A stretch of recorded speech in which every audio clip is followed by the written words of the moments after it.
You're tuned into the Mind Tribe. Time to unlock your consciousness and set your mind free. The truth shall set you free.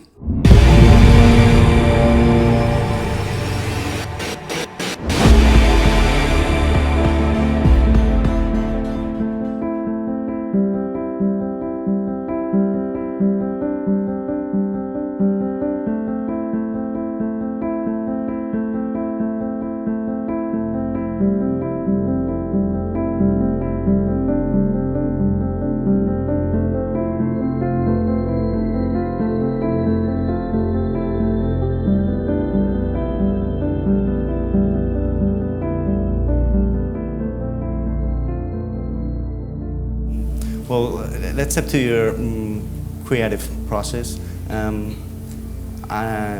sure a lot of people wonder themselves, where do you get the first idea for a film? Is it a character? Is it music? Is it an image?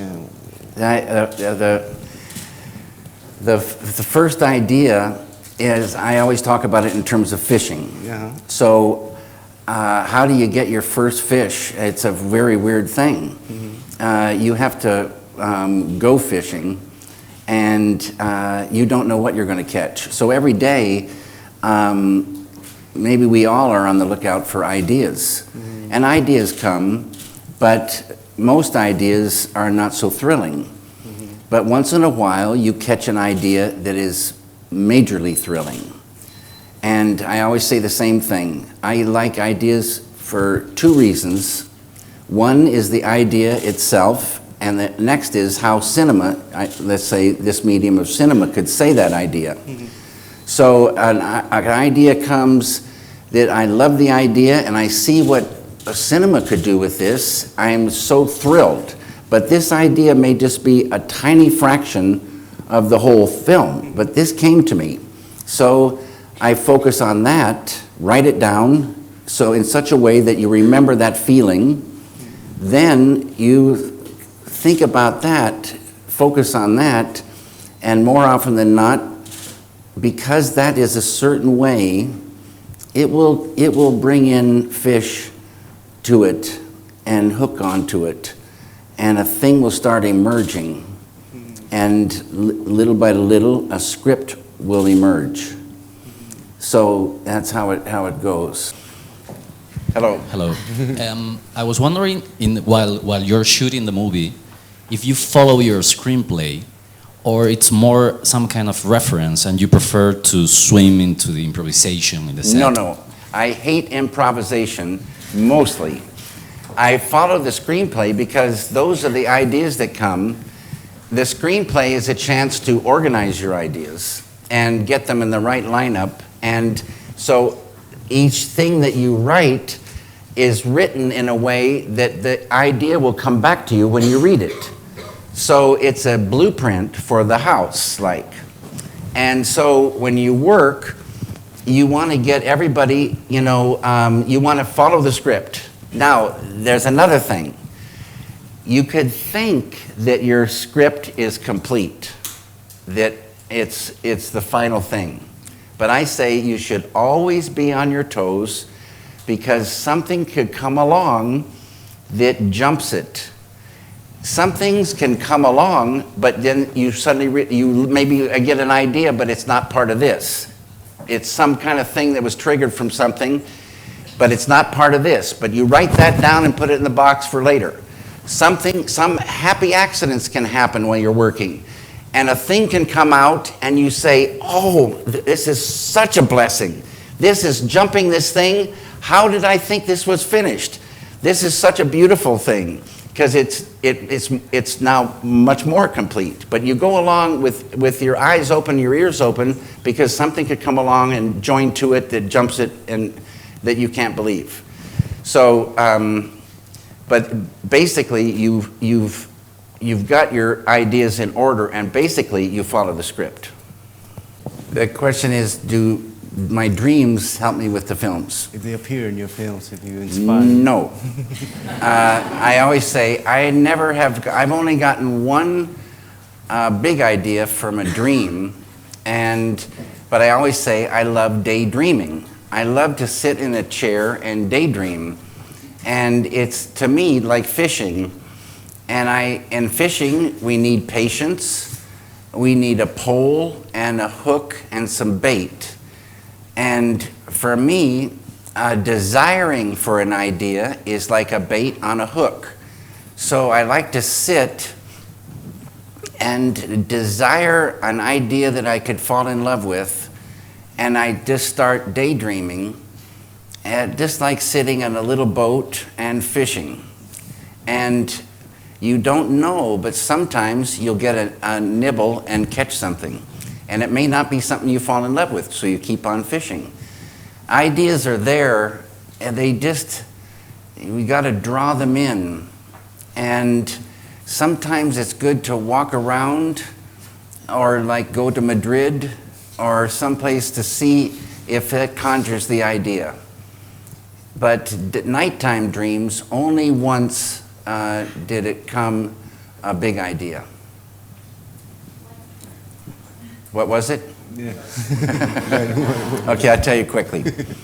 I was working on the script for Blue Velvet. And Blue Velvet was maybe 95% done, but there were that 5%, there was some big hole. And I was thinking and thinking and waiting to find the ideas that would complete it. And one day I went, I don't even remember why, but I went over to Universal Studios for a meeting. And the person I was meeting wasn't ready to see me, so the secretary out in front office asked me to take a seat. So I sat down, and as soon as I sat down, I remembered that the night before I'd had a dream, and the dream started coming back to me. And I went and asked her, I said, "Do you have a pencil and a paper?" And she saw the thing in my eyes, and she got something very quick. And I started writing this stuff down, and I realized that my dream had filled in that last 5%.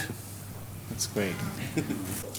I'd like you to talk about the creative process with the music and the image. It's so intertwined in the film. So, how you work with Angelo Badalamenti mainly and Sure. musicians. So when you get an idea, or ideas that come together, they are like you're seeing the thing, but then you're also hearing the thing, and you're feeling the mood. And the mood, music and sound, huge elements for the mood. And so you feel it and you know it.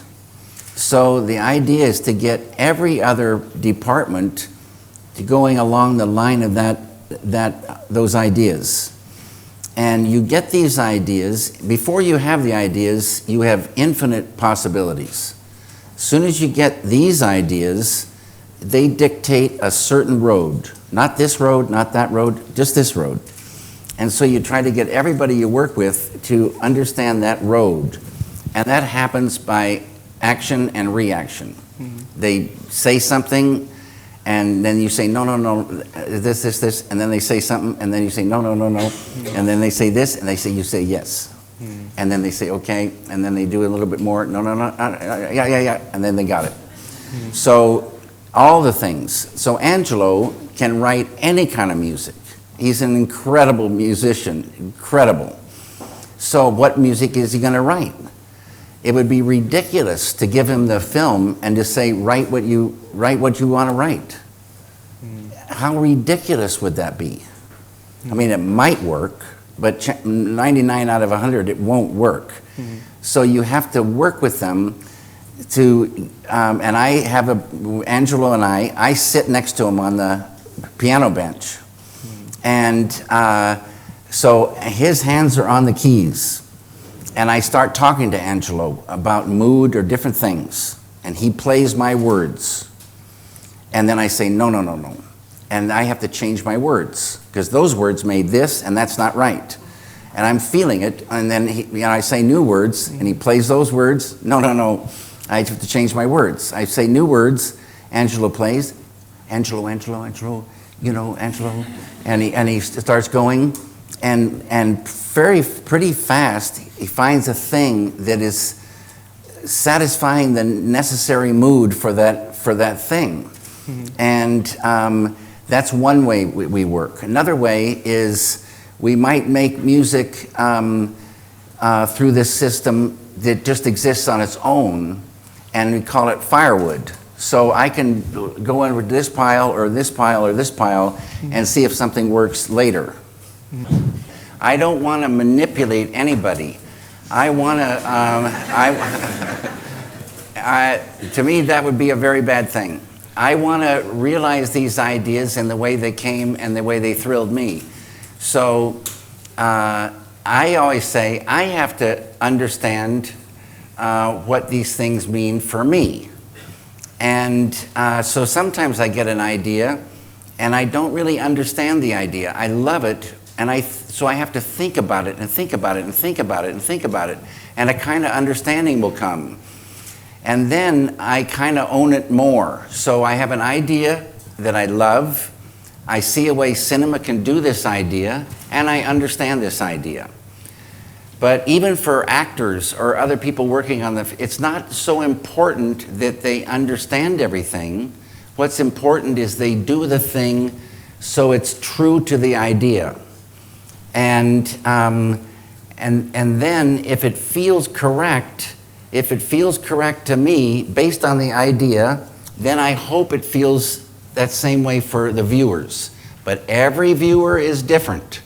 So some people, they hate abstractions. They want a concrete thing.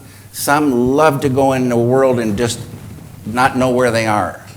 So you never know how a thing is going to go over. So you yourself better be happy with what you did. As you all know, cinema can work with time. It can go back in time, forward in time, and it can slow time down. It can speed time up. But what I like about cinema is it's like music. It can have, based on the idea, pace comes in.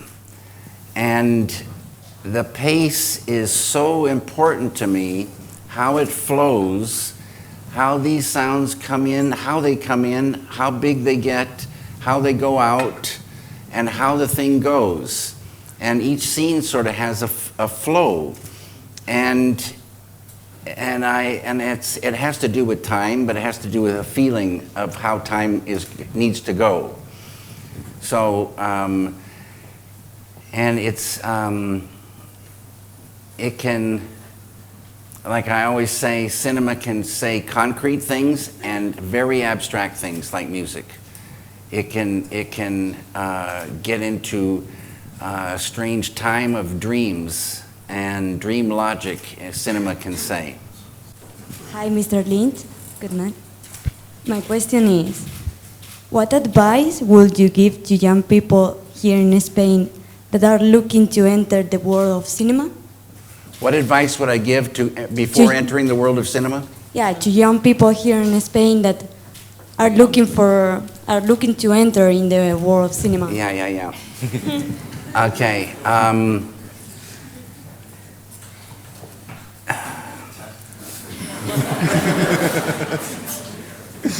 The best thing I think is be true to yourself. Find your own voice.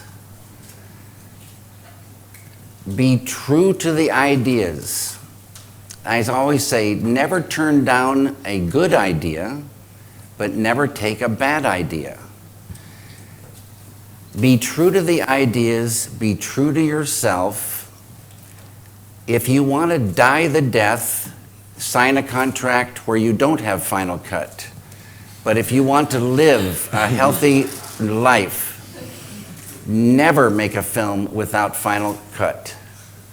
Why would anyone go to work on something they love and not have final control? Not be able to make the film that you want to make. That doesn't mean, like I say, you won't take an idea or some kind of suggestion. If it works, you might say, thank you very much, that really helps me. But if they make you take a bad idea, you will die. It's not your thing. Never make a film without final cut.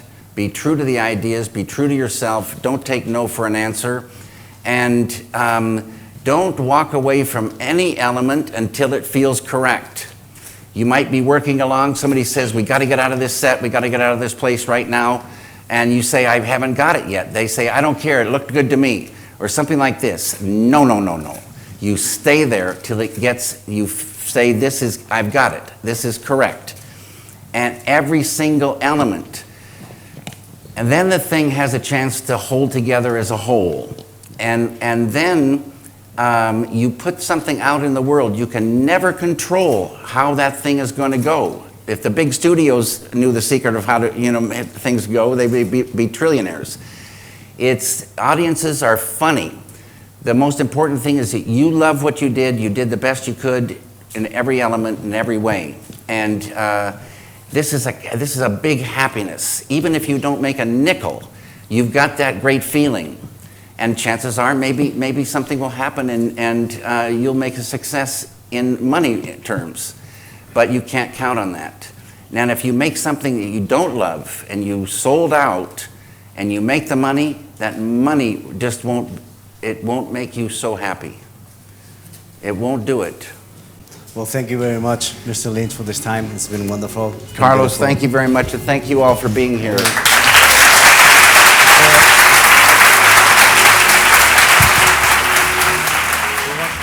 Okay, that's the video, friend. I hope you enjoyed it. And if you did, it really helps me out if you give the video a like. And also, it'd be great if you click the logo here in the top right-hand corner to subscribe to this channel and hit the bell icon to be notified when we upload new videos. Alright, that's it for now. High vibes, high vibes, high vibes. Peace in the highest vibration. Yeah.